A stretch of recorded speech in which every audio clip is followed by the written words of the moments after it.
This is the Impulsive Thinker Podcast, a show for high-achieving ADHD entrepreneurs. Together, we will inform and educate you about how to improve your self-awareness while developing systems, routines, and habits for conquering the entrepreneurial world. Here is your host, André Brisson. Hey there, this week I was talking with my soulmate, my gentle soulmate, Lori Lewis, and we're talking about intermittent fasting, but as she calls it, choosing your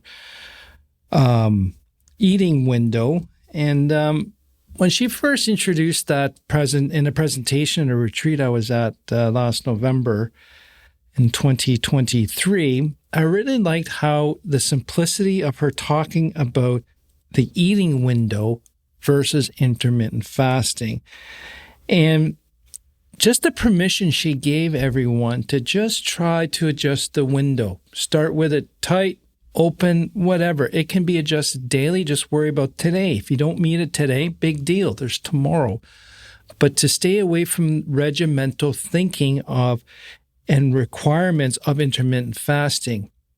And great point too, it's not a diet. It's more about a quiet time, a time about not taking in food and not to think of it as punishment, and don't have revenge fasting later because it doesn't necessarily work that way.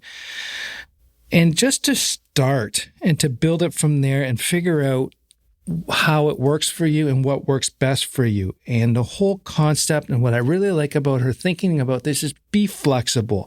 Be flexible with your eating window. Be flexible with yourself. You know, you are in control. It's a habit you have to form. So old me, before my diagnosis of type 2 diabetes in 2018, I was a big bread lover. I was overweight, obese, even though I was highly, highly physically hyperactive. I just can't imagine if I wasn't hyperactive, what size I'd be. But bread was the reason I was overweight and diabetic. White bread, simple carbs. I just love bread, especially with heating in the microwave with nice butter. Anyways, I decided for me to control diabetes, I had to control how I ate. And I actually changed my mindset around eating. And instead of eating for pleasure, I just started eating for sustenance. And I was never a breakfast person. I had to wait at least 2 hours since I woke up to eat. And if I didn't do that, I'd feel crappy all day. So I just ended up skipping breakfast. I looked at this intermittent fasting. I started with the 16 to 8 hour rule, 16 hours of fasting with 8 hours of sleep, or maybe the other way around, 8 hours fasting and 16 hours of eating window. Yeah, it was 8 hours sleep, fasting, and then 16 hours eating window. So with time, I stopped having breakfast. No more. I still had a lot of energy. I was dealing with my general practitioner, my doctor, and I said, okay, fine, you don't need it. Just keep going, have lunch. So start bringing lunch to work. Well, actually, I always did bring a lunch. But then I started realizing by the time I ate my lunch, it was 2 or 3 o'clock in the afternoon. And man, I hate making lunches, especially if I'm going to eat 2, 3 in the afternoon. And I start creating a new habit of not working late all the time. I was trying to be home for 4:30, so I can be home for my family and kids. So by the time I ate between 2 and 3 o'clock, even 3 and 3:30, I'm like, I'm going to be home in an hour. So what's the point of having my lunch? I can wait till I get home and not make a lunch. So I'll just snack when I get home. So that started up. And over a period of 6 to 8 months, what was happening was I stopped eating lunch because of that thinking. And it was all by accident. It wasn't any conscious thought here. It's just the way it occurred because I just stopped having breakfast. Then it came to not having lunch anymore. Then it was now I'm only going to eat dinners now and no later than 7 p.m. Now, I am flexible with my window. If we end up having dinner too late, like 6 or 7, I will try to just keep it to an hour eating so it's not too late to affect my digestion, but I still eat. The odd time I'll do a 2-day fast, and then even that's tough, but it becomes habitual. And then after a while, my body said, if you're taking this seriously, so I'm going to start working better, efficiently, and my body was appreciating it. I was having more energy, less mental fog, and I was noticing my ADHD symptoms were it was easier to control them, and it was easier to, you do not realize how much crappy food and simple carbs and sugars really amplify our symptoms and adds to our brain fog or distractibility. So with time, over a year period, I actually lost 70 pounds. And the first 30 was the undiagnosed diabetes. That I own up to it. I didn't do that on purpose. It just occurred. But the remaining 40 was the way, because I started intermittent fasting, and I was serious about it because I needed to control my blood sugars with the food I took in and when I ate. Different times of day affecting my blood sugars. And again, even that was all different, unique to people. And to me, it was slightly different.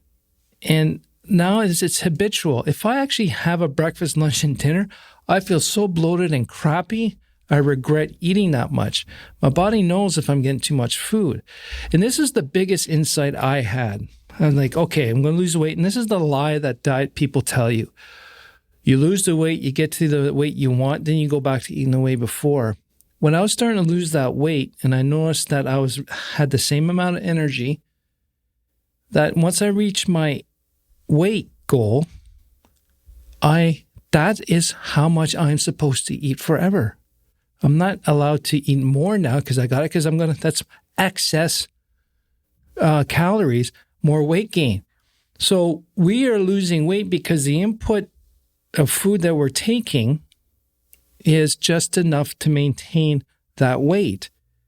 So now I don't eat more than I used to. I eat the same no matter what as I was dieting. Now my body is at a comfortable input and output. Now, if I do a lot of workout and physical activity in a day, I'll eat a little more because I need to burn more energy. I need more. But in the end, I found the rhythm of the food, the amount of food I was doing. And the key difference for me was the type of food I was ingesting. And like Lori said, it has to look like the food it was on in the ground or the animal. Chicken breast is a chicken breast. Does it look like a chicken breast? Yep, that was real food. Is it breaded? Is it came in frozen? That doesn't look like a chicken. Does it look like broccoli? Does it look like apple? Because that's how it came off the tree or out of the ground. That's the real food. And what I discovered is a lot of the foods that we got in the grocery store, which are technically not food, are made to be addictive and to you to want all the time. And I'm finding my relationship with food has changed because of eating better and healthier. I have a lot more energy to hang out with my kids who are way, way younger than me, and I can keep up with them. And just feeling better every day, no sore muscles, no sore aches. Not feeling bloated and tired at the end of the day was the biggest change for me. So I would really like you to consider an eating window. Not to the extreme that I'm stating that that's my experience. I know a lot of people that does 12 and 12, 16 and 8, even 20 and 24, like whatever works for you. It's more the process of, it is a body cleansing. It's been around a very, very long time and people are healthy and are doing it, but just pay attention to your energy level. Are you sleeping better or not? And just play with it. Try it. But you have to try it minimum 2 months just to say that it's a habit change.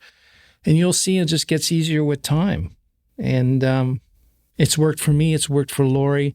It's worked for quite a few others. But again, your rules, your game. Do what works for you. And let me know what you think. Send me an email at André at tacticalbts.com. Be greatly appreciated. And thanks again for listening. The ADHD Transformation Program has launched and it's working. Clients are saying it's changed their lives and I am their ADHD hack. So go to tacticalbts.com/ATJP for more information. I want you to join and learn your own ADHD vocabulary and to learn that you're not stupid and we can make you work effectively.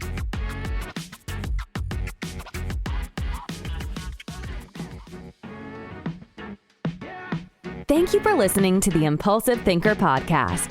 If you have a question, comment, or suggestion for the show, please visit theimpulsivethinker.com. The Impulsive Thinker podcast is produced by Tactical Breakthroughs and hosted by André. Remember, ADHD is only a part of you, not all of you.